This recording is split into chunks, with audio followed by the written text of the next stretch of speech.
दोस्तों नमस्कार। दोस्तों, आज मैं आपसे एक विशेष शख्स के बारे में बात करना चाहूँगा जो मेरा उनके साथ अनुभव रहा है, मैं शेयर करना चाहूँगा। और वो विशेष शख्स हैं स्वर्गीय शिवशंकर शर्मा।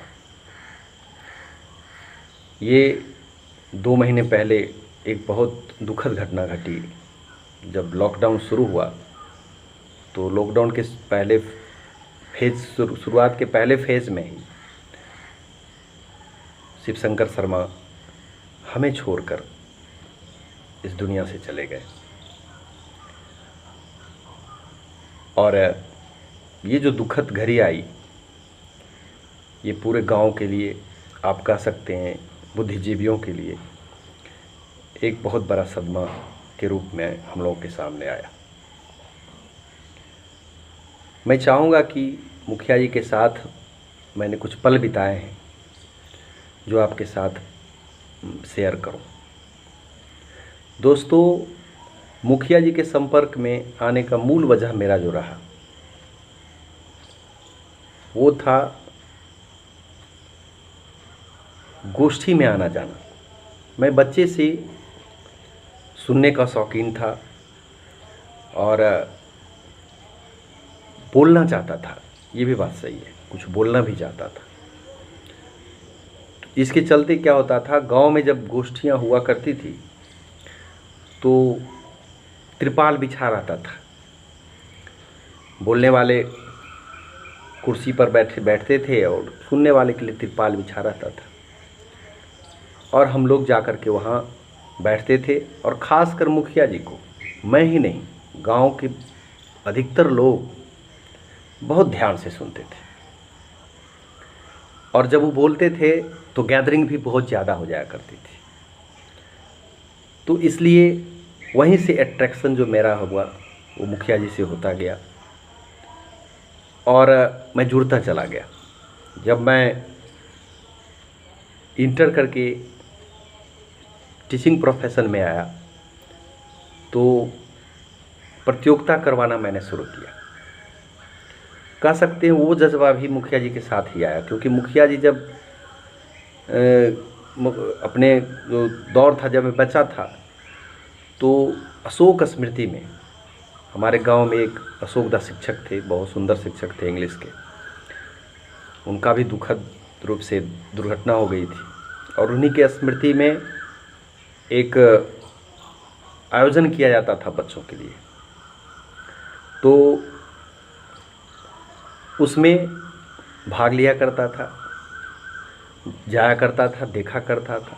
उस आयोजन को देख करके मुझे लगता था कि नहीं, इस तरह का आयोजन होना चाहिए गांव में, जिससे कि लोगों के अंदर, बच्चों के अंदर एक जज्बा पैदा हो पढ़ने का। तो और कुछ काल से वो बंद था।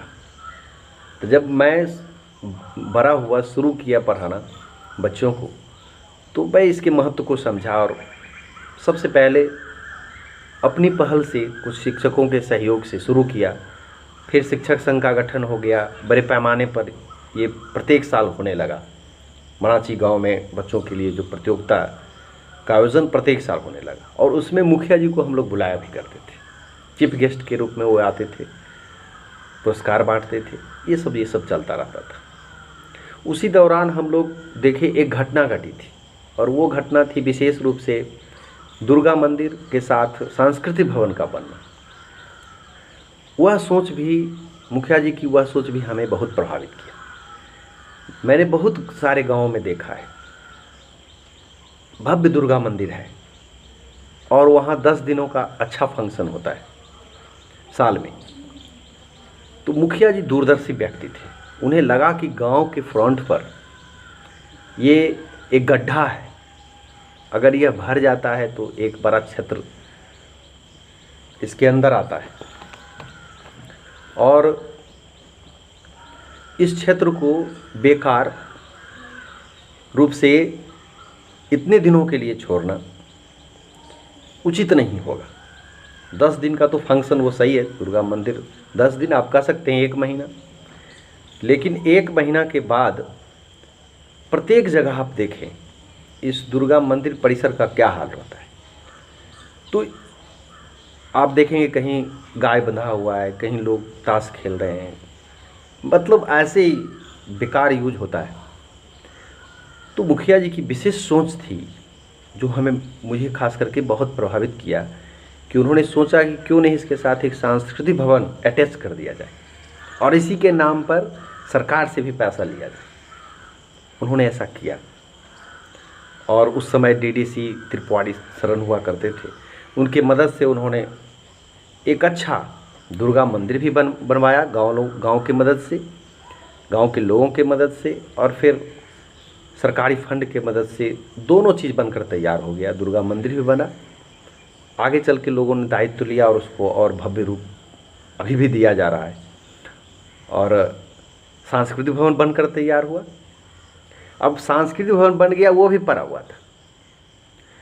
तो मुखिया जी के पहल से पूरा उस पर विचार हुआ। हम लोग फिर 50 की संख्या में बैठे।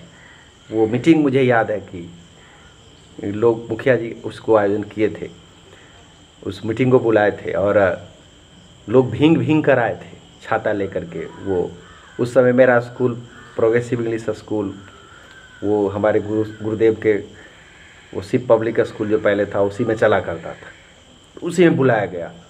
लोग भींग कर आए और जमकर मीटिंग हुई और उसमें ये निर्णय लिया गया कि ये जो पड़ा हुआ जो जगह है, जो भवन बना हुआ है सांस्कृतिक भवन, इसको एक्टिव किया जाए।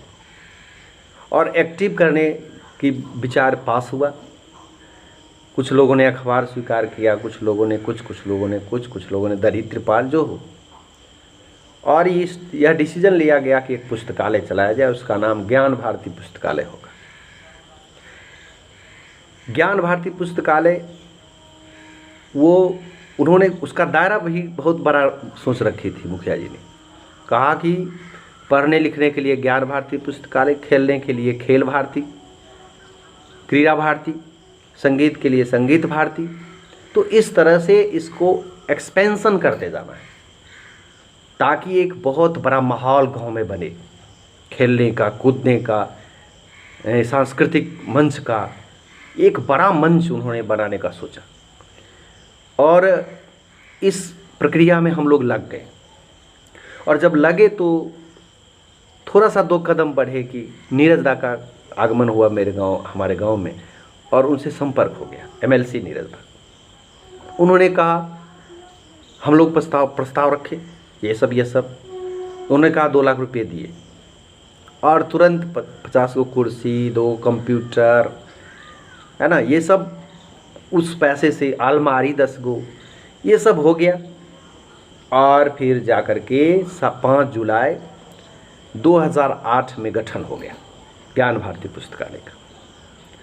दोस्तों, उसके बाद तो एक विशेष प्रकार का आयोजन ज्ञान भारती पुस्तकालय के माध्यम से शुरू हो गया, आज तक हो रहा है। प्रत्येक साल बच्चों के लिए एक बहुत बड़ा आयोजन 26 जनवरी के अवसर पर कराया जाता है। एक तो ये हुआ, उसके बाद 15 अगस्त 26 जनवरी को हम लोग जुटते हैं, झंडा फहराते हैं, उस पर भी कुछ ना कुछ आयोजन करवाया जाता है। उसके बाद क्या कहते हैं, स्थापना दिवस हम लोग बनाते हैं, उस पर बैठते हैं, प्रायः गोष्ठी होती है। मुखिया जी के सुनने का मौका लोगों को बार बार मिलने लगा और एक तरह से बुद्धिजीवियों का एक कतार गांव में खड़ा होने लगा।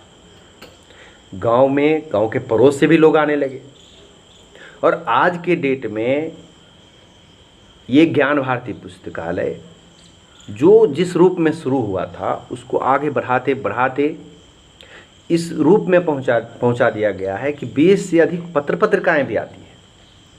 बच्चे आराम से जाते हैं, पढ़ते हैं। बच्चे जो बुक बोला करते हैं कि मुझे ये बुक कंपटीशन के लिए चाहिए, वो बुक उपलब्ध करा दी जाती है। इधर भी हमने उमेश दा इंजीनियर साहब हैं, मनोज दा के भाई, उनके मदद से 5,000 रुपये का बुक ला करके पुस्तकालय में दिया। तो ये जो एक्टिविटीज चालू हुआ मुखिया जी की मदद से, ये गजब का रहा और मुझे लगता है कि ये चलेगा भी। लोगों के अंदर उन्होंने जो एक एनर्जी दिया है, ये लंबे समय तक चलना चाहिए।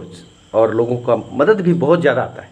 हम लोग प्रत्येक साल छठ के अवसर पर निकलते हैं, जो बाहर से प्रवासी आते हैं उनसे मिलते हैं, वो खुश होकर के डोनेट करते हैं। और लोग चाहते हैं कि इस तरह की एक्टिविटी बने रहे। तो ये मुखिया जी की विशेष सोच थी। चाहते थे कि लोग अच्छा सोचें, अच्छा करने को सोचें। किसी दल का हो, आदमी किसी दल में हो, लेकिन अगर कमल का फूल है, गुलाब का फूल है, तो अगर उसके अंदर गंध है, सुगंध है, वो तो देगा ही। जहाँ भी हो अच्छा सोचेगा, समाज के लिए सोचेगा। तो ये जो जज्बा उनके अंदर थी वो बवाल का था। हम लोग उनके संपर्क में गए तो विनयदा हम लोगों के एक तरह से कह सकते हैं कि साथी में विनयदा ही लीड किया करते थे, और अभी भी कर रहे हैं। तो विनयदा, मनोज दा, संजय दा, और इस तरह से मास्टर साहब, कुछ लोग ऐसे जुड़ते चले गए। मैं देख रहा था कि वहाँ उनके घर पर अब मुखिया जी रहने लगे। इसका फ़ायदा हम लोगों को बहुत मिला। अब उनके रहने से क्या हुआ कि हम लोग दर्जनों किताब पढ़ लिए, और वो किताब जो एक छाप छोड़ दिया कि समाज के लिए आपको कुछ करना है। अभी भी मैं अपने लिए काम करता हूँ तो उतना खुश नहीं रहता हूँ, लगता है कि कुछ कर नहीं रहा हूँ। जब तक कुछ समाज के लिए नहीं हो जाता है, साल में एक भी प्रोग्राम, दो भी प्रोग्राम अगर नहीं हुआ, तो लगता है ये साल ऐसे ही गया, कुरीदते रहता है। ये बात सही है कि स्टेप उठाने में थोड़ा सा प्रॉब्लम होता है ना, क्योंकि लोगों को जोड़ना होता है, काम थोड़ा बढ़ जाता है। लेकिन जब वो काम सफल होता है तो बड़ा आनंद आता है कि मैंने आदमी का काम कुछ किया। वो पशुता वाली जीवन जो है, अपने लिए जीना, अपने बच्चों के लिए जीना, परिवार के लिए जीना, ये सब तो सामान्य बातें हैं। अपने अपने कामों में सब दक्ष रहता है, लेकिन समाज के काम को आगे बढ़ के करने का जज्बा जो है, ये मैंने मुखिया जी से ही सीखा। और अभी अब हम लोगों का दायित्व और बढ़ गया। मुखिया जी हमारे बीच नहीं रहे। दायित्व इसलिए बढ़ गया कि मुखिया जी हम लोगों को प्रायः बीच बीच में कह सकते हैं कि प्रणोदक का काम करते थे, एक्सलेट करते रहते थे। लेकिन वो अब थोड़ा सा फील होता है कि हमारे बीच नहीं रहे, और एक बहुत बड़े गाइड के रूप में काम करने वाले। आज भी जब उनके इमारतों को हम देखते हैं, ये मिडिल स्कूल, क्या कहते हैं, उधर चल जाइए, पुस्तकालय तो है ही, फिर थोड़ा सा उधर बढ़ जाइए तो हरजन चौपाल, और ढेर सारे चीज़ें, किसान भवन, आप एक से एक भवन जो आप हम अपने गांव में देखते हैं, तभी मुखिया जी के रूप ही का ही बनाया हुआ है। और सब लोग मानते हैं कि एक विशेष प्रतिभा के धनी, चाहे वो पक्ष के हों या विपक्ष के हों, मुखिया जी के सम्मान करने से पीछे नहीं कतराते। तो मैंने समझा कि मैं अपना अनुभव शेयर करूँ आपके साथ और श्रद्धांजलि दूँ मुखिया जी को। ऐसी तो बहुत देर लग गई इस वीडियो को बनाने में, क्योंकि थोड़ा सा आप जानते हैं कि इस कोरोना दौर में उलझने थोड़ा लोगों की बढ़ गई है। और मैं चाहूँगा दोस्तों कि उनसे प्रेरणा मुझे मिलती रहे, आप भी प्रेरित हों और समाज के लिए कुछ करने का जज्बा लेकर आगे बढ़ें, तो ये समाज बदल सकता है, मुझे पूरा विश्वास है। धन्यवाद।